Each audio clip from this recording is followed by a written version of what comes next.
Welcome, friends, to The Thoughtful Bro. Another fantastic episode today with Keith Rosson talking about his awesome book, Fever House. One of the great covers, one of the most rockin' freaking covers you're going to see in a while. We're going to talk about that cover. We're going to talk about this book. We're going to talk about everything. But first, a few words from me. We are live streaming, as always, on a mighty blaze on Facebook, YouTube, and the site formerly known as Twitter. Thoughtful Bro is here every Tuesday at 2 for what makes great books tick and what makes great authors tick. The Blaze is an all-volunteer initiative, as you know, helping writers reach readers virtually during COVID and beyond, 3.5 years strong now. At a Mighty Blaze, we're never asking for your money. If you want to show the love, just retweet us, like us, follow us, tell your friends about us, comment, ask our authors questions. That's how you show the love. But if you are in the mood to spend money, please spend it on gritty, humorous, terrifying novels with fabulous covers like Fever House. You open up a browser right now. We are going to put some links in the chat to buy it through bookshop.org and support indie bookstores. And also, if you want a signed and or inscribed copy of it, please go to broadwaybooks.net. This is a local store that Keith is a big champion of. So again, if you want a signed or inscribed book, copy of Fever House, please go to broadwaybooks.net and you can get that. Otherwise, you can buy it through bookshop.org. But now, folks, on to today's guest. Keith Rosson is the author of the novels Smoke City, Road 7, and The Mercy of the Tide, as well as the Shirley Jackson award-winning story collection, Folk Songs for Trauma Surgeons.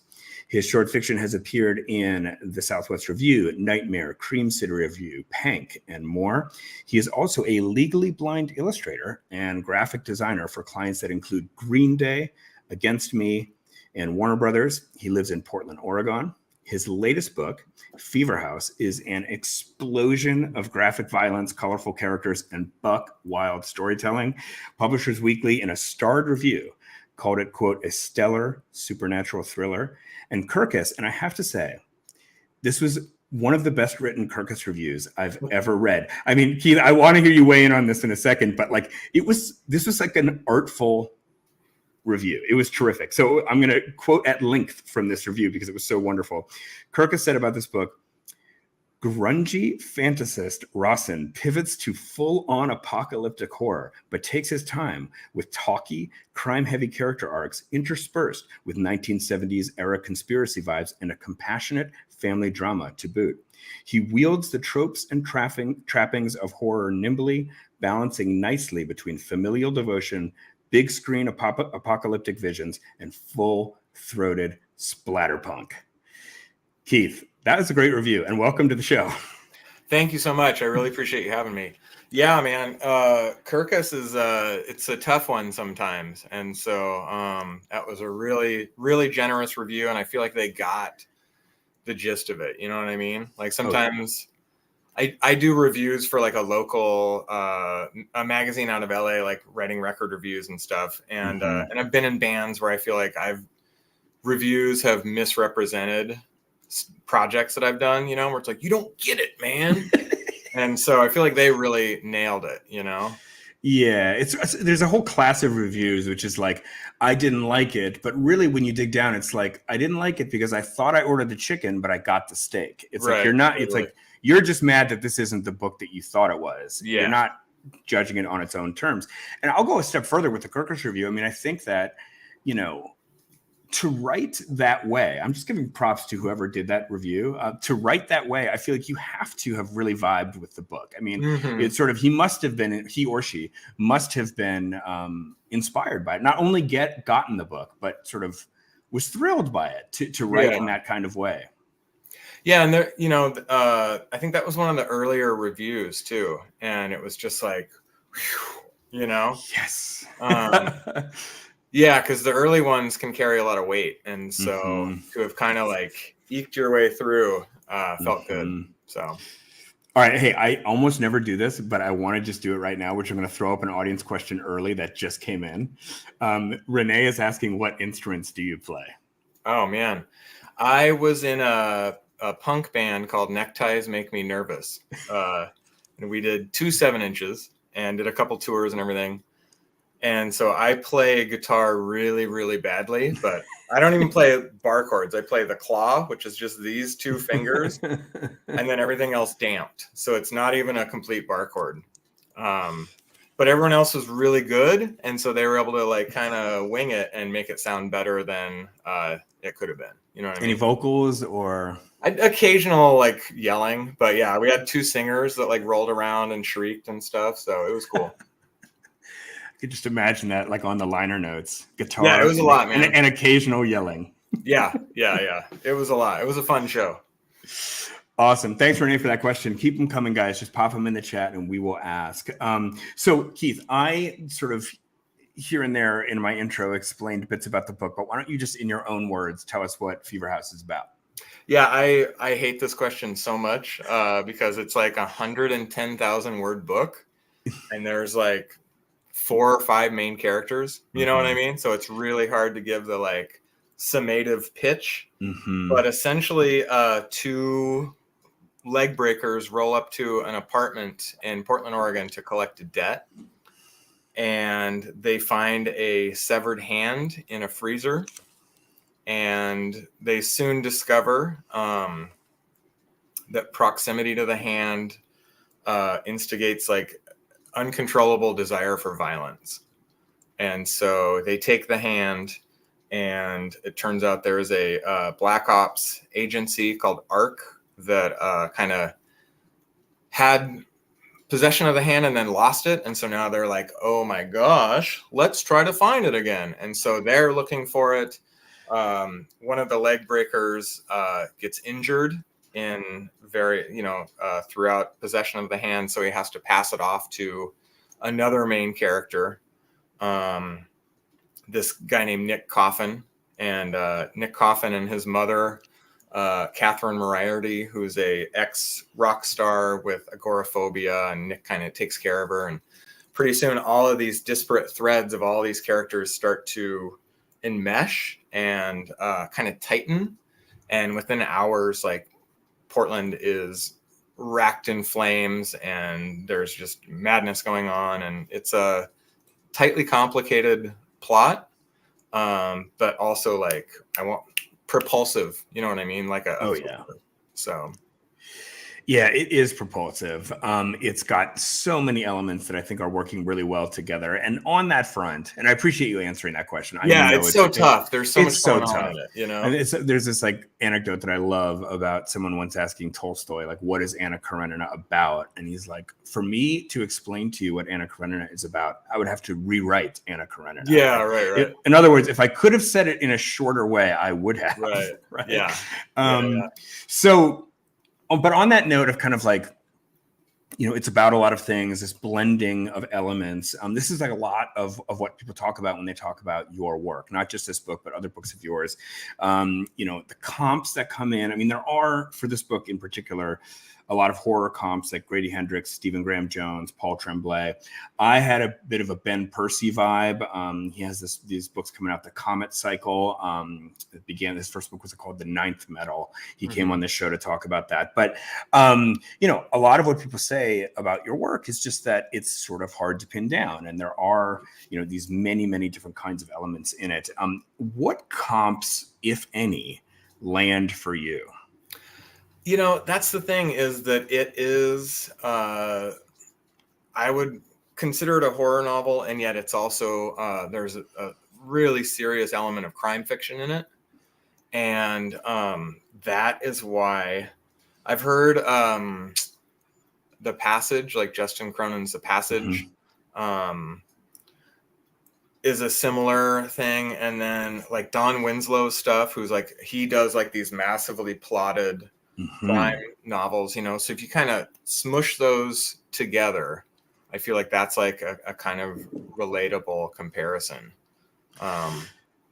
I had this feeling myself, but then I was reading some of your Goodreads reviews, and somebody else mentioned this on Goodreads. But to me, it had a bit of a Pulp Fiction vibe, and the pulp. I mean, I think part of what that comes from is kind of like starting out with like the small time criminals who have this kind of great dialogue sections. Yeah, like rapport with each other. Rapport, dialogue is great. But, there's like the multiple storylines. There's even, one might say, a kind of supernatural MacGuffin that's at work here. I mean, there's a lot of speculation about what is in the briefcase in Pulp Fiction. But anyway, I saw some elements there. And that being one of my favorite movies of all time is certainly high praise. Does that comp land for you at all? Oh, I think that's great, because one of the things that I love about that film is just the that sense of propulsion and how entertaining it is. You know what I mean? And there's like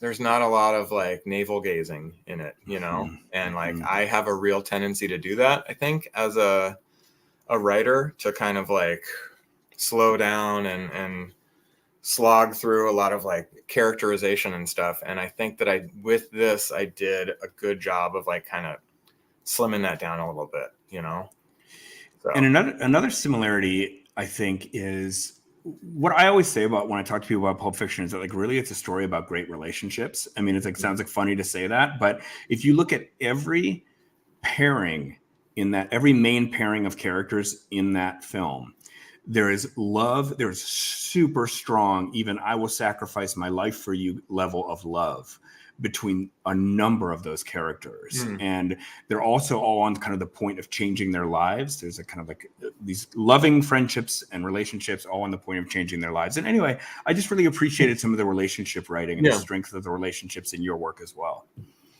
Yeah, thank you. Again, I think a lot of my writing style is like, I want to be a literary author so bad, but I am physically incapable of not writing something without like robots or ghosts or anything, and so I understand, for me, like so much of the fun part of writing is that kind of characterization and the way that people interact with each other, and how they're ideally at the beginning of a book at point A in their relationship, and then further along where it's not just a static thing, sacrifices are made, people change, all that stuff. Totally. So, yeah. Well, it's interesting. You and I share an agent, Chad Louisville, and there is another Chad represented author on my show a few weeks ago named CJ Lead, who is a debut author, and her book is technically classified, I think, as horror. But in my book, is about Paul Bunyan and it's fantasy, but I feel like there's a thread that runs through all of these, which is that like I consider myself a literary writer. I consider your book literary. I consider CJ's book literary. And I just think there is a weird, I think writers have a really complicated relationship with literary as like a genre classification, and sort of like it means something different to everybody, and sort of what is literary and what is not, I think is sort of a hard question for people to answer. But to me, like it's just sort of about the quality of the writing, which is what makes a book like yours literary to me. Right. Yeah. And it's one of those, like, I would like to just classify literary fiction almost as its own genre. You know what I'm saying? So where we have like crime fiction, fantasy, romance, literary, versus like here's literary fiction and then here's genre fiction. You know what I mean? Oh, so they're all like side by side. I think yeah, absolutely. Well, let me just push on that. Like what would the qualities of literary that you're imagining it side by side, what would literary have in its genre? I think, to me, literary fiction has a pronounced emphasis on characterization and language, and perhaps not so much on plot. Does that make sense? Yeah. So my stuff, I think, is it has that reliance on characterization and language. But also, there's the Joan of Arc's reincarnated executioner in it, or a unicorn or whatever. So a lot of tropes, like to me, it's so much freaking fun to grab a trope from whatever genre and then twist it and play with the language involved, Totally. I mean, for me, that's the sweet spot. I mean, I think Mhm. like my all-time favorite books are all that. They just have Yeah. this kind of fundamental skeletal tropes and archetypes which sort of hold it together. Yeah. But then you're making art on top of that. So to me, you're right in the sweet spot. Yeah, and it's the stuff that I love to read and to write, like I'm a huge fan of it as a reader as well. Right. Same.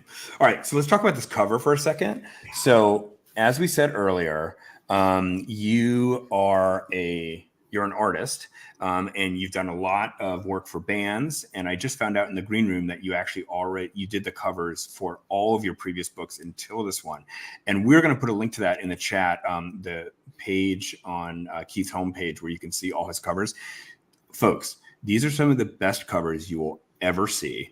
They work together as an ensemble. I think they should be, frankly, collected. Like I would buy a poster that had like all of your covers on it. That's nice. I appreciate it. But they're just beautiful, evocative covers that, again, just sort of, you can tell it's sort of all from the same kind of creative mind. Now this cover is slightly different. I mean, it's interesting that it's not the first one not done by you, because as excellent as it is kind of a break in the chain. Like it's aesthetically different than your other covers.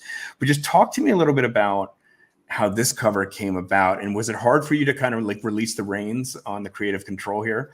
Yeah, I have, like you mentioned, I've done every single book cover. And I really, as a designer and illustrator, like really cherished that part of it, of being able to be, presenting it the way I wanted to present it. And this is the first time where I was actually happy to let go of the reins. Like it was a little like, oh goodness. Also, they told me who the designer was, and it's this woman named Ella Latham, Laytham, Mm-hmm. who has done a lot of. She did like The Only Good Indians by Stephen Graham Jones, like done a lot of like really striking stuff. And so I was just like, I'm excited to see what happens.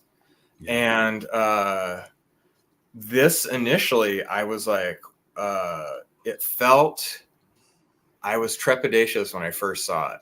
Mm. And to interrupt for a second, like, did it look pretty much like this when you first saw it? It was, we did like minute tweaks to like my name, I think, and maybe the size of the tiled fonts, the tiled title, but it was essentially that. And I think I was trepidatious because there's like a playfulness in that, that I felt nervous about.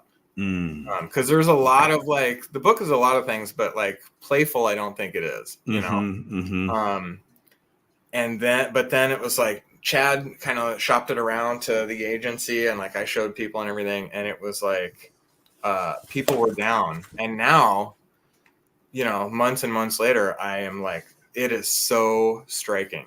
You know what I mean? Like you see that anywhere in the room and are drawn to it. Like it is such an evocative cover, and like the big Gothic letters on it and everything, it's just gorgeous. It's so gorgeous. Yeah. And there was a question in the audience that came by about like, why didn't you create this cover? And like, was it just you're with a new publisher now? Or was that even a negotiation? I'm sure if I had pressed it, my editor would have been like, yeah, why don't you, send me some comps and I can take a look.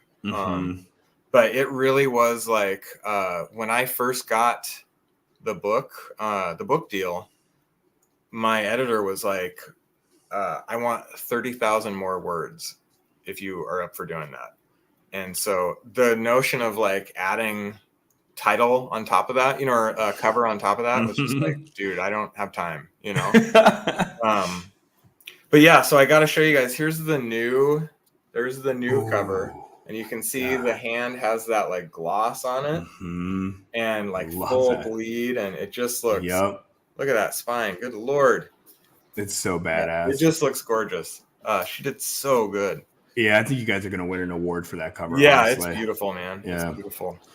All right, huge props there. All right, let's get to the meat of the matter, which is the story itself and the hand. I mean, as you yourself said, very early on in the book, these low-level gangsters find a hand in a freezer, and it begins to have a strange effect on them. And I will just say, that for me, like I have been obsessed with this notion of the hand. It has this kind of uncanny power over me, and I just haven't been able to stop quite thinking. Like the image is sort of buried in my mind right now, and it's just basically has spooked me well since finishing the book. Working. And so, all right. Yes. I don't feel violent, Yeah. but I feel like I can't let it go quite. Right. So I guess my question to you is, like, was that the first thing about the book that came to you, or like, how did that idea come to you? Every single book is a literal mishmash of stuff I want to write about. And like I come up with 3 or 4 different plots or just snagged ideas, and then I just thread them all together until something comes up. And so for me, it was just a disembodied, severed hand. It was the image of this kid, Nick Coffin, running somewhere, this really lanky, early 20s dude just hauling ass somewhere, and Hutch Holtz, who's one of the leg breakers who discovers the hand, who's like this massive, foreboding guy who's had his head smashed in a van door multiple times. So his head's like this kind of jigsaw puzzle of indentations and stuff. And it's really those 3 things were the kind of guiding forces for the book. And I just kind of, when writing is going well, you'll be writing, and then it's like, oh, it kickstarts an idea, so you know kind of what the next chapter is going to be. I don't plot anything really. So the process is just as I'm going, like I know the next thing that's going to happen, and then that leads to the next thing. And so it was with those 3 things, like I had to figure out, well, what's the hand? Whose is it? You know what I mean? Where does it come from? And Nick led me to Catherine, his mother, who's this agoraphobic rock star, ex-rock star. And eventually, I don't want to give spoilers away, but eventually, you know, it began to be clear that there was a way that everything and everybody was intertwined. Keith, as a writer, this thing that you're talking about kind of having multiple elements, and then as the writing process continues, finding the initially hidden connective tissue is, to me, maybe the single most satisfying thing about writing a big work of fiction. It's like when Connect 4, where it's just like you drop it in and there's the 4th one, you know what I mean? And it's like, I found it. It connects now. It makes sense. It is the best feeling. And when I'm writing and one door opens another door, you know what I mean? It's like it feels like magic. It is like, it's so. I remember William Gay, who's this Southern writer that I love so much. I remember reading a kind of biography about how he was possibly not the best partner and father because he just wanted to write all the time. You know what I mean? And it's like, oh man, I recognize that, of just wanting to taste that like magic of like when the writing is going well, man, you know? There's nothing like it. Yeah. I mean, I know you're a huge fan of Stephen King, and I have a question for you about that in a moment. But I mean, I think to this day, of all the great writing metaphors that there are, to me, like the one that I return to the most was in his book on writing. And it's about how writing is about excavating a fossil, right? And it's like you just go down into the earth and you find like a thigh bone here, and you're like, what does that connect to? And then over here there's like a skull, and you actually don't know, like, is this all from the same animal? Was this once, or will it be kind of an organic seeming whole? And you just sort of don't know, and you just have to keep digging. And sort of like, to extend that metaphor, the moment that you and I are talking about right now is like the moment where you're like, oh my God, this is actually a T-Rex. My, like now I see it, you know? Right. Yeah. And then there's the occasional thing where it's like, oh, I put the pieces together wrong. I got to actually backtrack. You know what I mean? Totally. Yeah, there are moments like that where I don't think it happened a lot with this book, but there's definitely been times where it's like, you know, I know that if those doors stop opening, and I'm kind of stuck, then I need to go back a little bit and figure out some things. And that's when the like plotting becomes a little bit more intentional, and like, how do I get from point A to point B versus this kind of fluid, like, oh yeah, doors are open. Let me ask you about that. When you're stuck and you're kind of looking for the fire again, and you're like maybe looking at something that you've written or you're reading through it and you're like, oh God, this just isn't quite working. This is frustrating. It doesn't feel alive to me. There isn't the connective tissue.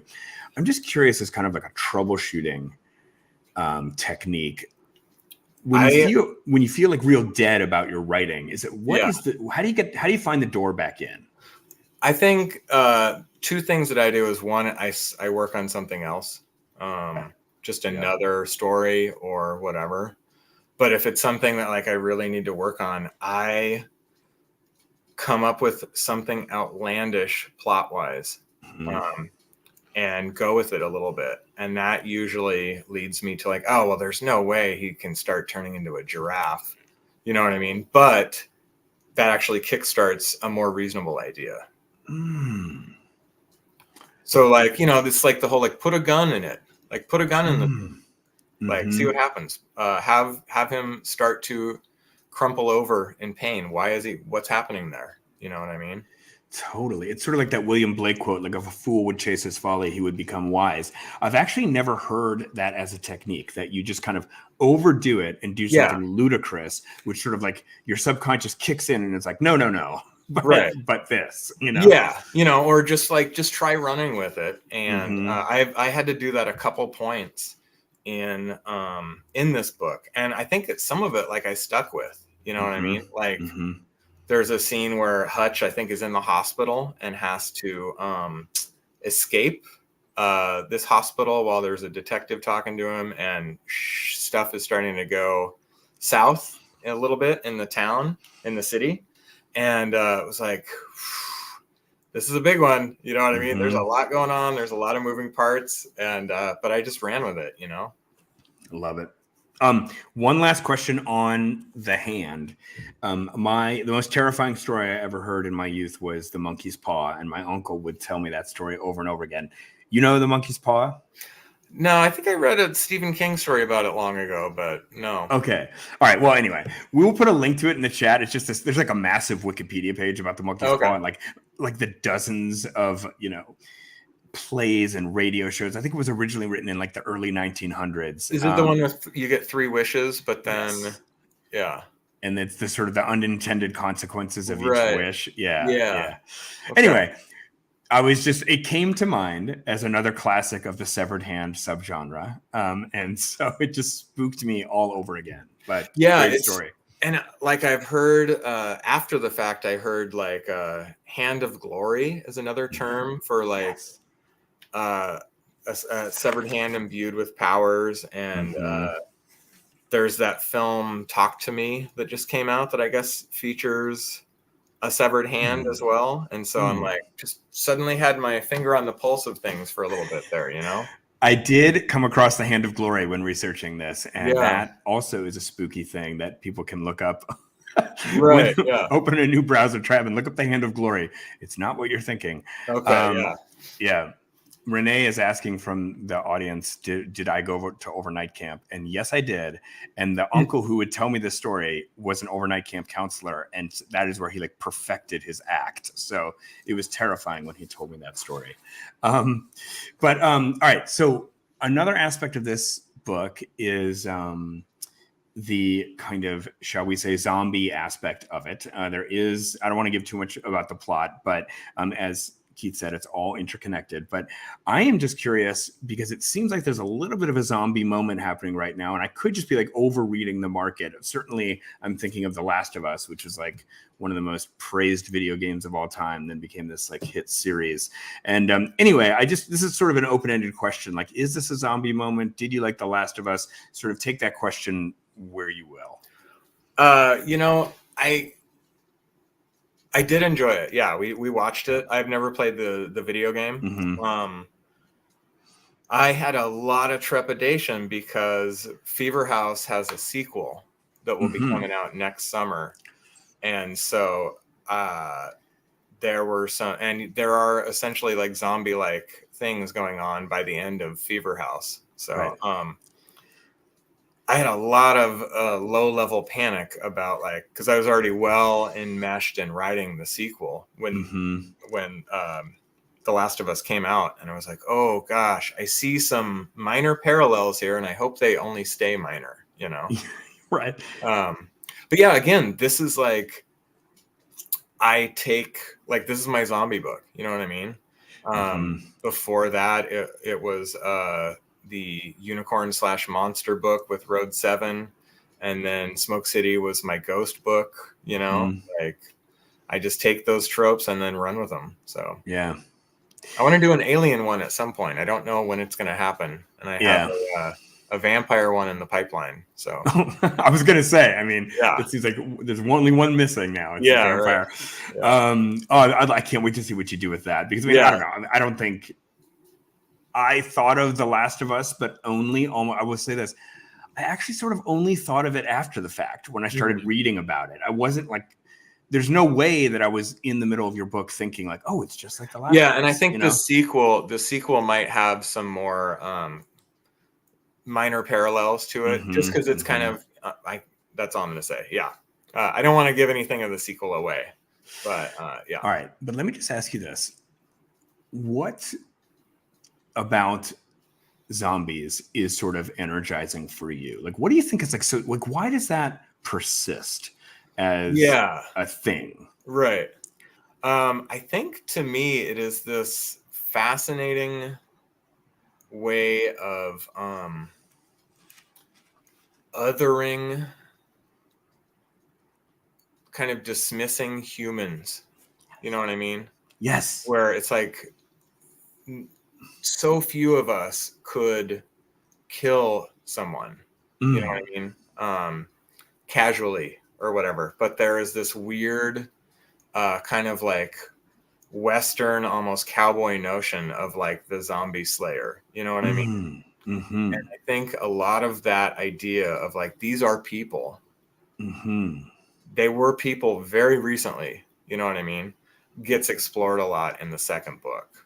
Because I think that is like that casual notion of just slaying humans, you know, is dark, but also very like, we do it very cavalierly in media, you know. We do. And so there's a scene where some law enforcement is kind of dispatching some fevered people in the book, and it's very, that scene is very intentional with that kind of casual brutality, you know. Yeah, there's definitely like a video game quality to killing zombies, right? It's all meaningless. Or like, ooh, a headshot, ooh, you know. Yeah. And it's like they were people very recently, you know, and could potentially be people again. Wow. This book is part of a 2-book series. My question about that is, was it always a 2-book series? Or here's like some things that could have happened. You could have like started thinking it was 1 book and then became 2 books. You could have had this 1 book and the publisher was like, could you make it 2? I'm just curious, like, when did you realize it was 2? How did that interplay with your creative process? I love telling this story. Okay, so Chad, our agent, he and I had spent like a month or two, maybe 2 months, like kind of polishing it up. And then he put together a list. And I think on Thursday, he sent it out to like 8 editors. And then he's like, I'm going to give them a couple days a head start. And then I got the big list that we'll send out on Monday. And I'm assuming Chad, please chastise me if this is a not cool story to tell, and I'll never tell it again. But I think it's so awesome. So Friday, Caitlin McKenna at Random House emails him and is like, is there a sequel? And then she has her team read it over the weekend. And then Monday she emails him. And I'm just like, the entire time. Monday she emails him and says, I want to set up a talk with this guy. And then Tuesday she calls me and prefaces it with like, I don't make this call unless I like want to give somebody a deal, you know, which was just so tremendous for me, you know. And then Wednesday she formally offered us a 2-book deal. So it took less than a week, and that included the weekend. It's amazing. Yeah, it was so cool. And so to answer your question, during that question, she's like, do you feel comfortable writing a sequel? And I was like, I will write a how-to book about like petting a dog if you want me to, because this is like a career now, you know? Totally. So I did not envision it whatsoever. But the two things she wanted was a sequel and to add 30,000 words to Fever House, including a lot of backstory for certain characters and a lot of more involvement in the city once things start heating up. Those are the two big things. So it's rare that you work with an editor and they're like, give us more. Totally, man. They're always like, chop it down. Yeah. But just to be clear, I mean, you've had other books.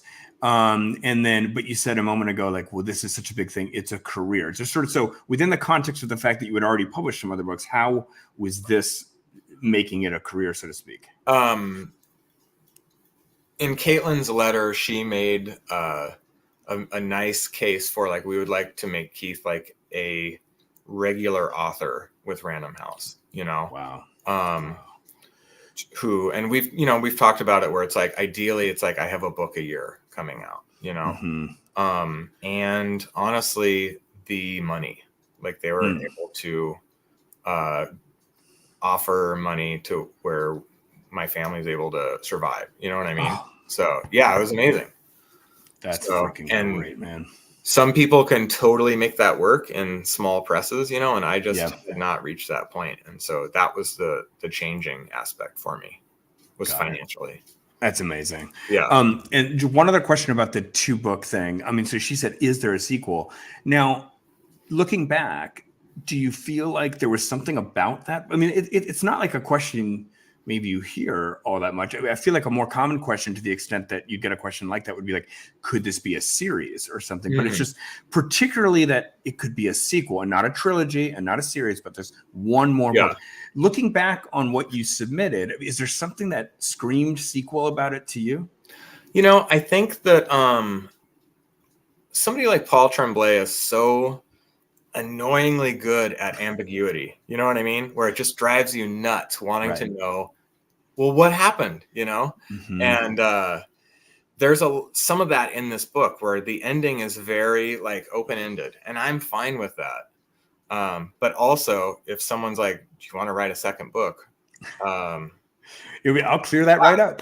Yeah, I'm like, absolutely, man. Let's do it, you know?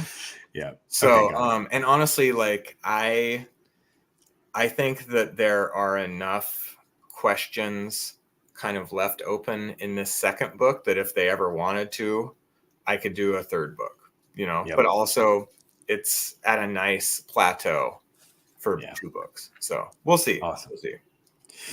Cool. All right. A few more questions from me, and then we will take some questions from the audience. Stephen King, big influence of yours, I know. Let's just make this a simple question, or as kind of condensed a question as possible. What is it about Stephen King that for you works so particularly well? He does many things very well, but like, let's just say if there was like one thing that he had that you could like kind of put in your own like writer toolkit, as they say, what is it? What are you sort of in awe of most, particularly about Stephen King? A lot of writers, you can kind of dissect how they do stuff, where it's like, okay, structurally, here's how you do it.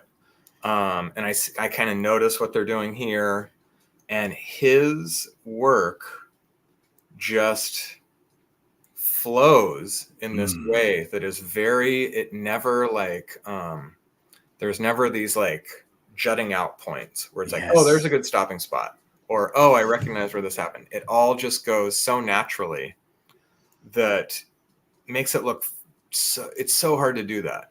And he just flows so well. Does that make sense? It makes complete sense. Yeah. It's like another killer comment. I mean, like I just sort of in the sense that like not only true, but just something I've never heard anybody say before. Yeah. And that totally, man. Yeah. That is great. All right. A few more questions. One is that, you know, a moment ago when you were talking about, you've talked about your team on this call a few times. 1, the cover. 2, your editor. You know, we've talked about Chad. I was reading your acknowledgments of this book, and there's something about it that hit me, and I think that I was like, why is this hitting me different than most acknowledgments? And I just think it was this one thing that you said about how this team of people made the book kind of meaner, grittier, better, what a number of adjectives than it ever could have been. And I just want to say, like, I saw a Twitter post the other day from an author. It was a very sympathetic post, but she was talking about sort of the disappointments of her book launch, right? Mm-hmm. And kind of all the things that like she had hoped would happen that just sort of did not happen. And she mentioned good things that happened as well. But I guess, I mean, you know, my debut is coming out in 6 months, so who knows how I will feel. But I would just say, like, from where I stand today, the feeling that I have is just overwhelming gratitude. And that does not come from a place of like getting some crazy advance or something particularly objective about my book deal. It's because I just feel like I have all these incredibly smart people who are like helping me, like in ways that I totally see where I think I would not have gotten there on my own.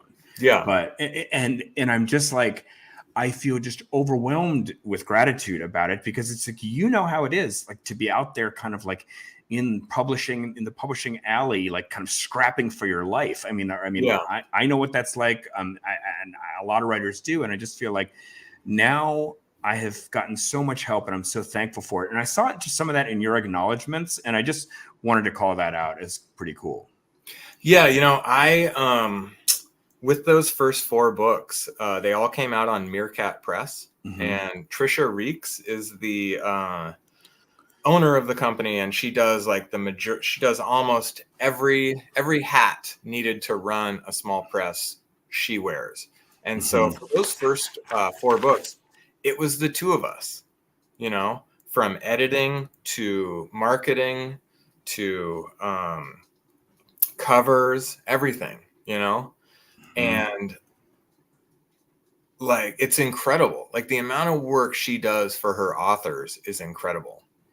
And at the same time, there's only so much 2 people can do, you know, without, it's just crazy to have this. It's almost like feeling guilty having this like massive infrastructure and like team of professionals whose job it is to sell your book. You know, there's almost like a guilt involved, where it's like, because there are so many other people who come from small press who are amazing, you know what I mean?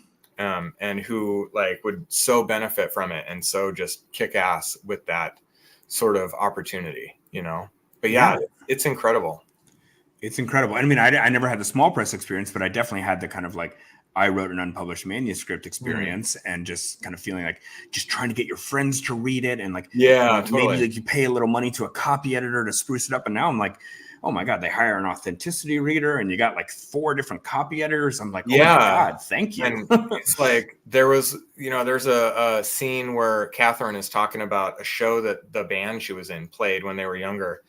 And there was like a proofreader that caught that venue like closed down like 2 years beforehand or something. You know what I mean? Stuff that I never would have caught in a million years. And it's like, I am so lucky to have people doing stuff like that. You know what I mean?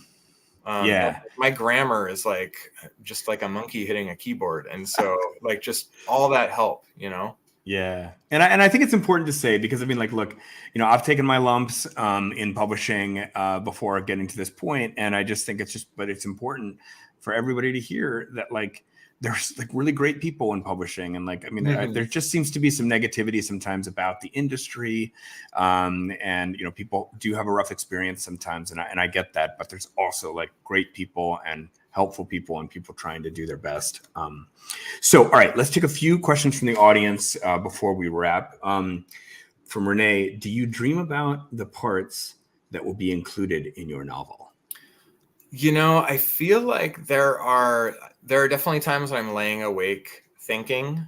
I think that the term fever house actually came while I was trying to sleep. And then once that came, a lot of the other like zombie elements to the book actually kind of clicked into place.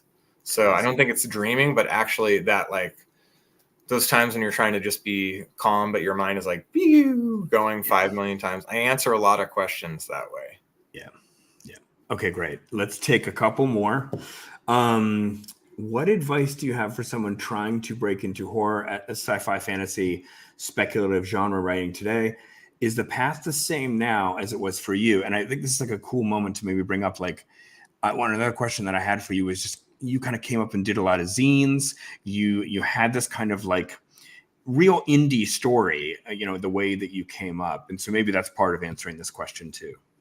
Yeah, I started out with zine. I did a fanzine for 15 years, punk zine, still write for punk magazines.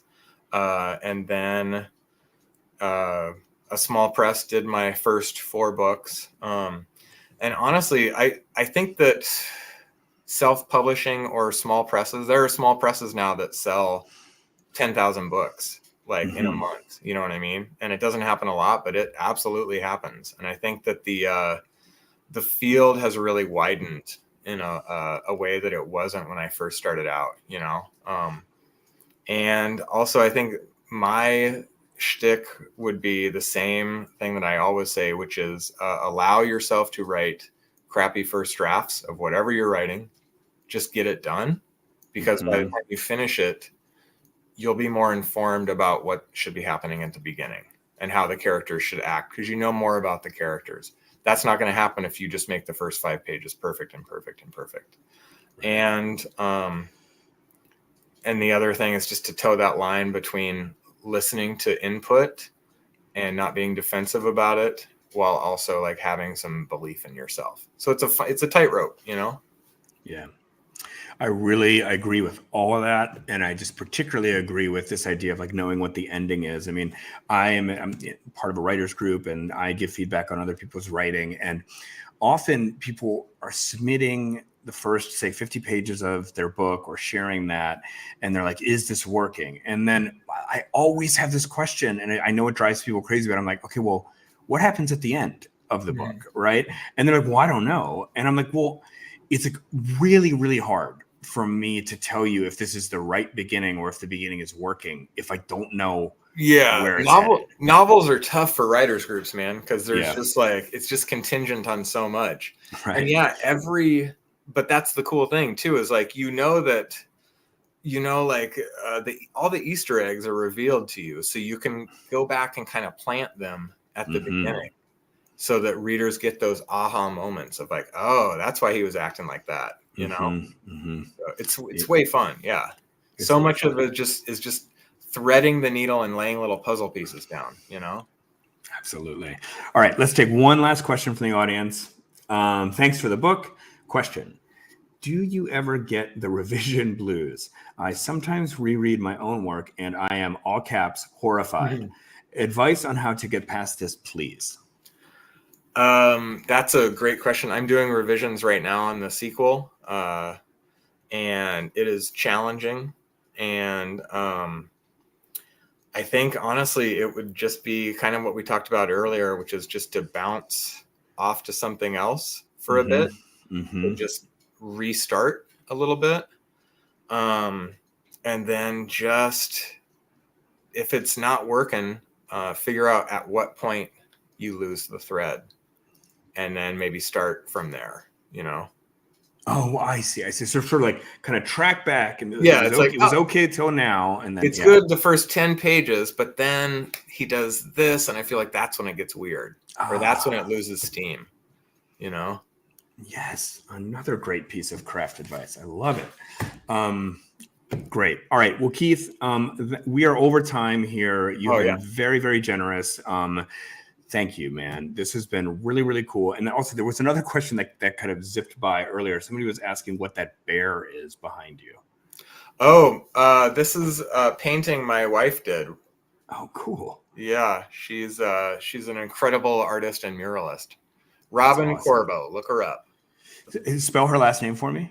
Corbo. Corbo. Okay, and she's probably on Instagram or. Yeah. Okay, yep. Awesome. We will check that out. Thank you. All right, folks. The book is called Fever House. The author is Keith Rosson. Keith, this has been such a delight. I loved reading the book. I love the cover. And honestly, man, there's about 3 or 4 things you said in this interview that I've like never heard another writer say, and that are totally insightful and helpful. So really appreciate it. I feel like I say the same 5 things again and again, so I appreciate it very much. Awesome. All right. Well, folks, we will see you next week on Thoughtful Bro. Please open a browser tab right now, and from bookshop.org by Fever House. You will definitely enjoy it. See you next week. And Keith, Awesome. Thanks again.